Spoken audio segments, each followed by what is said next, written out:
Vamos a Mateo 26. Por favor, no dejemos de lado el Salmo 118, porque vamos a estar mirándolo constantemente. Dice el Evangelio de Mateo, capítulo 26, versículos 17 y 30. Dice: el primer día de la fiesta de los panes sin levadura, vinieron los discípulos a Jesús diciéndole: ¿dónde quieres que preparemos para que comas la Pascua? 18. Y dijo: id a la ciudad de cierto hombre y decidle: el maestro dice, mi tiempo está cerca, en tu casa celebraré la Pascua con mis discípulos. Ahora, ¿qué dice el versículo 30? Y cuando hubieran cantado el ¿qué? El himno, salieron al monte de los olivos. Punto. Bien, hermanos, entonces vemos que ellos cantaron un himno el día de la Pascua, o el día anterior a la Pascua. La fiesta había empezado días anteriores. Entonces, vamos a hacer conjeturas. Vamos a suponer que este himno fue que lo cantó Jesús y sus discípulos el día en el que se genera. De hecho, que el título del Evangelio de Mateo es precisamente la institución de la cena. Entonces, permítame llevarlo por un momento a la noche de la cena en el aposento alto. Allí había un ambiente de varios sentimientos, ¿no? Si nosotros podemos darnos cuenta aquí, Jesucristo ya les había dicho que Él partiría, que Él no iba a estar más con ellos. Entonces, lo que inicialmente se comenzó que iba a ser una cena de gozo y de alegría se convirtió en tristeza.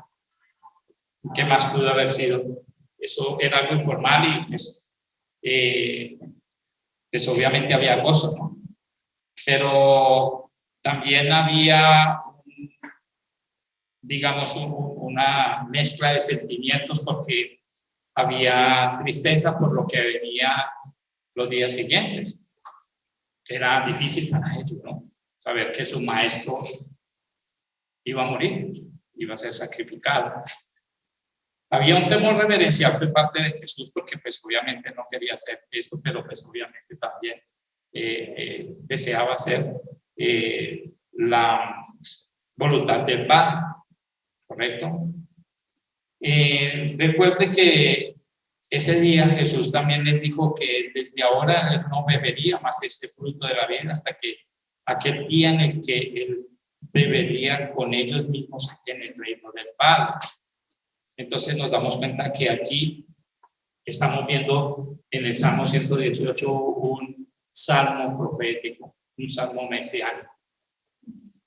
Y si usted me lo permite, quiero que por favor tenga esto en mente. Jesucristo tal vez cantó este salmo y comenzó a vivirlo desde esa noche todas y cada una de las cosas que iban a pasar. Vamos al Salmo 118, por favor.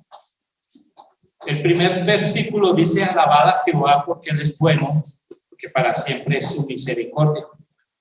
Dice el versículo 2: diga ahora Israel que para siempre es su misericordia. En este caso, que escribió el himno está invitando a todo el pueblo de Israel a cantar el himno, a cantar el salmo, reconociendo la misericordia de Dios como tal. También invitan a los altos mandos de lo que había en ese entonces, lo que se conocía como la iglesia, que era la casa de Aarón. Diga a Aarón que para siempre es su misericordia. Y no solo se quedó el salmista con eso, sino que también dijo: digan ahora todos los que temen a Jehová que para siempre es su misericordia. Entonces vemos acá, mis queridos hermanos, que cuando Jesús cantaba estos versículos tenía algo en su mente, que quería alabar y mencionar la misericordia y el amor de su Padre para con el mundo. Este es un llamado que Jesucristo, obviamente, desde este salmo también hace con la humanidad, alabar a Dios. El versículo dice: desde la angustia invoqué a Jehová y me respondió Jehová poniendo en lugar espacioso. Dice que Jesús con esto en mente clamó, me imagino también ese momento en el que Jesús en la misma cruz Y por eso considero que este salmo es un salmo profético, es un salmo mesiánico, porque él clamaba, Dios mío, ¿por qué me has abandonado? ¿Sí? Pero el misterio de todo esto, en aquellos momentos, en cuanto a lo que estaba pasando con Cristo, era que Dios Padre estaba reconciliando al mundo consigo mismo por medio de su Hijo. Y mire que eso lo podemos nosotros replicar en 2 Corintios, si quieren me lo permite, yo voy a buscarlo. 2 Corintios, capítulo 5, versículos 17 al 19. Voy a buscarlo rápidamente, si usted quiere acompañarme está bien. 2 Corintios, capítulo 5, versículos 17 al 19. De modo que si alguno está en Cristo, nueva criatura es. Las cosas viejas pasaron, de aquí todas son hechas nuevas. Y de todo esto proviene de Dios. ¿De quién proviene? De Dios, quien nos reconcilió consigo mismo por Cristo y nos dio el misterio de la reconciliación. Que Dios estaba en Cristo reconciliando consigo al mundo, no tomándoles en cuenta a los hombres sus pecados. Dice al final, y nos encargó a nosotros la palabra de la reconciliación. Vemos entonces acá en el versículo 5 del Salmo 118 como él clamaba, pero que también dice la misma palabra que Dios lo libró. Vamos a buscar entonces ahora el versículo 7 al 9. Perdón, se me perdió la cita. Volvamos al Salmo 118, por favor. Ok. Volvemos del 7 al 9. Dice: Jehová está conmigo entre los que me ayudan, por tanto yo veré mi deseo en los que me aborrecen. Mejor es confiar en Jehová que confiar en el hombre. Mejor es confiar en Jehová que confiar en los príncipes. Con esto en mente, cuando Jesucristo cantaba el día de la cena, cuando cantaba este himno, perdón, se me olvidó grabar, empiezo. Sí, no, bien, qué pena. Entonces Jesús en la cena miraba de pronto a su alrededor y ¿qué veía? ¿Ustedes qué consideraban que estaba viendo en ese momento? ¿Aquí? Veía aquí les veía en la cena a sus discípulos. ¿Y qué veía en ellos? Y a uno que iba a entregarlo. Y veía a otros 11 que después de 2 o 3 días lo iban a abandonar, el mismo día después de su muerte. Ahí pues él reconoció que era mejor confiar en Jehová que en los hombres. Que era mejor confiar en los hombres, en Jehová, que en los príncipes. Y más adelante nos vamos a dar cuenta que esos príncipes y esos hombres también fueron los que crucificaron a Jesucristo. Realmente era bastante triste, ¿no? El cuadro que estaba viendo Jesucristo en el momento cuando cantaba este himno, ¿no? En el versículo del 10 al 13, dice la palabra del Salmo 118, dice: todas las naciones me rodearon, mas en el nombre de Jehová yo las destruiré. Me rodearon y me asediaron, mas en el nombre de Jehová yo las destruiré. Eso no fue lo que le pasó a Jesucristo cuando lo estaban juzgando. Eso no era lo que estaba pasando con Jesucristo cuando todo el pueblo se volvió contra él. Definitivamente nos damos cuenta que aquí había algo que estaba pasando y que Jesucristo estaba viviendo este Salmo 118 en el momento, desde el momento de la cena, desde el momento que festejaron la Pascua. Dice aquí, me rodearon como abejas y se enardecieron con fuego de espinos, mas en el nombre de Jehová yo los destruiré. Me empujaste con violencia para que cayese, pero me ayudó Jehová. Mi fortaleza y mi cántico es Jehová, él me ha sido por salvación. En ese momento, cuando Jesucristo estaba, Roma era un imperio bastante grande, de hecho que era una nación inmensa, era prácticamente la potencia de esa época. Y junto con el propio pueblo, fueron los que crucificaron al Señor en su cruz. Pero no tardó mucho tiempo para ver como la destrucción de dicho imperio, ya que el imperio romano no duró mucho tiempo después de la muerte de Jesucristo, y la ceguera de su pueblo cayeron inmediatamente. Veamos el versículo 14 al 17, perdón, 15 al 17, dice: Voz de júbilo y de salvación hay en las tiendas de los justos. La diestra de Jehová hace proezas. La diestra de Jehová es sublime. La diestra de Jehová hace valentías. No moriré, sino que viviré y contaré las obras de Jehová. Me castigó gravemente Jehová, mas no me entregó a la muerte.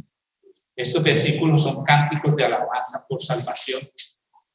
El Padre prometió a Jesucristo que le iba a entregar, pero que no lo iba a dejar en la muerte. Haciendo referencia a la resurrección del Señor, vemos cómo Jesucristo bajó al infierno, pero fue también allí levantado el tercer día, ¿no? Entonces es importante tener esto en cuenta. El versículo 18 hace referencia al momento también en que Cristo regresó de los muertos. Como dice el versículo 18, dice: me castigó gravemente Jehová, mas no me entregó a la muerte. Vemos cómo el Señor lo resucita. Versículos 19 y 20. Estamos acelerando un poco porque la verdad que va a hacer énfasis es en el versículo 22. Abrirme las puertas de la justicia, entraré por ellas, alabaré a Jehová. Esta es puerta de Jehová, por ella entrarán los justos. Cuando el salmista escribió esto, hablábamos ahorita cuando estábamos cantando los himnos que era como un grito de victoria, ¿no? Y vemos como ese grito de victoria decía cuando llegaban a su castillo, a su reino, decía: abrirme las puertas porque Dios me salvó de la batalla. Si venían cantando era porque venían vivos, ¿no? Entonces vemos realmente que aquí la salvación, la puerta de salvación era Jehová. En este caso, ¿cuál es la puerta del Señor? ¿Quién cree usted que es la puerta del Señor? Jesucristo mismo, es el mismo Señor Jesucristo. Y él mismo dijo en Juan capítulo 10, versículo 9, dice: yo soy la puerta, el que por mí entrare será salvo, dice el mismo Jesucristo. Realmente vemos la inmensa misericordia de Dios en eso, ¿no? Ve cómo aquí, en esos pequeños detalles, también muestra a Jesucristo como la puerta de salvación. Y el versículo 22, que es el que quiero que por favor lo tengamos en cuenta, dice acá: la piedra que desecharon los edificadores han venido a ser cabeza del ángulo. Dice aquí que esta piedra de tropiezo se refiere al mismo Señor Jesucristo. Y el mismo Señor Jesucristo lo aclara en Mateo, capítulo 21, quiero que por favor me acompañen. Mateo 21, versículo 22. No, perdón, 42. Jesús le dijo: ¿nunca leíste en las Escrituras, la piedra que desecharon los edificadores ha venido a ser cabeza del ángulo? El Señor ha hecho esto y es cosa maravillosa a nuestros ojos. Por tanto, le dice Jesucristo a el mismo pueblo de Israel, aquel que desechó la piedra del ángulo, en el versículo 43. Por tanto, os digo que el reino de Dios será quitado de vosotros, será ante gente que produzca frutos en él. Vemos aquí realmente cómo se cumple la palabra de Dios cuando en el Salmo 118, versículo 22, habla de la piedra de tropiezo. Jesucristo es esa piedra que iba a ser edificada para el castillo de Dios, y resulta que ellos mismos la reprobaron, la rechazaron. Y vemos esto claramente en Hechos capítulo 4, por favor, pido por favor que me acompañen también allí. Hechos capítulo 4, versículo 11.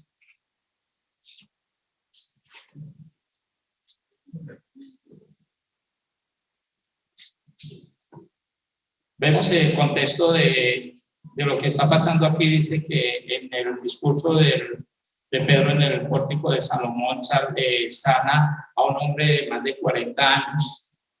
Sí, era un cojo, que era pobre de nacimiento. Y resulta que llegan allí, veamos el versículo 5 del capítulo 4. Aconteció al día siguiente Ya después de que Pedro había sanado el poco, dice, aconteció el día siguiente que se reunieron en Jerusalén los gobernantes. Los gobernantes, imagínense, estamos hablando de personas con un alto mando. Estaban también los ancianos, estaban los escribas, el sumo sacerdote Anás y Caifás y Juan y Alejandro, mejor dicho, estaba toda la cúpula allí, ¿no? Y todos los que eran de la familia de los sumos sacerdotes, y poniéndoles en medio a Pedro y a Juan, les preguntaron, ¿con qué potestad o en qué nombre habéis hecho vosotros esto? Entonces Pedro, lleno del Espíritu Santo, les dijo, gobernantes del pueblo y ancianos de Israel. Hace énfasis en eso, ¿no? Pues estamos hablando realmente que no estaban hablando con cualquier persona, no estaba hablando con cualquier persona, eran las personas que dirigían en ese entonces la nación, tanto en la parte civil como en la parte espiritual, y les estaba mostrando el gran error que habían acabado de cometer. Sí, lo dice. Puesto que hoy se nos interroga acerca del beneficio hecho a un hombre enfermo, de qué manera hasta este haya sido sanado. Sea notorio, está aclarando aquí Pedro, a todos vosotros y a todo el pueblo de Israel, que en el nombre de ¿quién? De Jesucristo de Nazaret, a quien vosotros, ¿qué hicieron los que estaban anteriormente acusándolo? Lo crucificasteis, y a quien Dios resucitó de los muertos, por él este hombre está en vuestra presencia sano. Este Jesús, la piedra reprobada por ellos mismos, fue el que sanó al cojo. Dice aquí el versículo, de este Jesús es la piedra reprobada por vosotros los edificadores, la cual ha venido a ser ¿qué? Cabeza del ángulo. Dice que en ningún otro hay salvación, porque no hay otro nombre bajo el cielo dado a los hombres en que podamos ser salvos. Es en Jesucristo Jesús. Vemos realmente aquí que esa piedra, que tanto la que rechazaron en Salmo 118, que fue reprobada, que no la quisieron, que rechazaron al pueblo de Israel, fue la misma piedra que rechazó el pueblo de Israel para poder ser salvos, Jesucristo. Finalmente terminó con el versículo 24 del Salmo 118, versículo 24 dice así, este es el día que hizo Jehová, nos gozaremos y alegraremos en él. ¿A qué día se estaba refiriendo el salmista? ¿Cuál cree usted que sea el día que estaba refiriendo ese salmista? Ese día, ¿cuál es el día? Pues no, ¿es un día de 24 horas? ¿O es el día del padre? ¿O el día del profesor? ¿O el día del músico, con el respeto de los músicos? ¿O el día del ingeniero o el día de los santos? ¿Qué día? Ese fue el día de la salvación, el día en que Dios decidió perdonar mis pecados y los suyos. Y fue el día que Dios también, Dios Padre, envió a su Hijo Jesucristo a morir por mi lugar y por su lugar. El día en que Dios entregó su vida en lugar de la mía y de la suya. En conclusión, es el día del Señor.